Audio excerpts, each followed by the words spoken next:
Joseph विजय यांचा शपथविधी रोखल्याने कपिल सिब्बल संतापले, म्हणाले राज्यपाल भाजपाचे एजंट. युसुफ पठाण, प्रतिनिधी, मालेगाव, नाशिक. तमिळनाडूमध्ये सरकार स्थापनेच्या मुद्द्यावर रस्सीखेच सुरू असल्याचं पाहायला मिळत आहे. गुरुवारी सकाळी टीव्हीके प्रमुख जोसेफ विजय पुन्हा एकदा लोकभवन येथे पोहोचले आणि त्यांनी राज्यपाल राजेंद्र आर्लेकर यांची भेट घेतली. राज्यपालांनी त्यांना पुन्हा एकदा बहुमत घेऊन येण्यास सांगितलं. या दरम्यान राज्यसभा खासदार आणि सर्वोच्च न्यायालयाचे वरिष्ठ वकील कपिल सिब्बल यांनी राज्यपालांवर निशाणा साधला आहे. नेमकं काय झालं?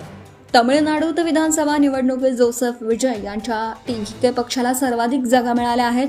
दरम्यान टीव्हीके पक्षाचे प्रमुख विजय यांनी आज गुरुवारी सलग दुसऱ्या दिवशी लोकभवन येथे जाऊन राज्यपाल आर्लेकर यांची भेट घेतली.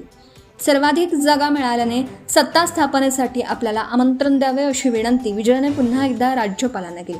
तसेच बहुमत सिद्ध करण्यासाठी त्यांनी राज्यपालांना 2 आठवड्यांची मुदत मागितली.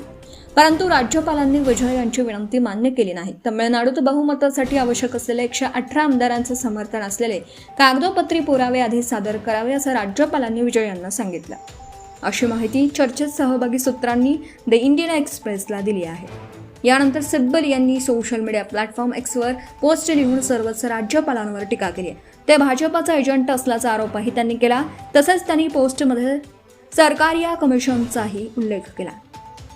तमिळनाडू राज्यपाल हे भाजपाचे एजंट आहेत. भाजपाचं हित जपण्यासाठी ते संविधान चिरडून टाकत आहेत. सर्वात मोठ्या पक्षाचे नेते विजय यांना बोलवा, त्यांना मुख्यमंत्री म्हणून शपथ द्या, त्यांना सभागृहात बहुमत सिद्ध करू द्या. बहुमतामध्ये निवडणुकीनंतर कोणतीही आघाडी नसते. सरकारिया कमिशन हा प्रस्थापित कायदा आहे, पण ऐकतोय कोण, असं सिब्बल म्हणाले. Subscribe now and press the bell icon. Never miss an update.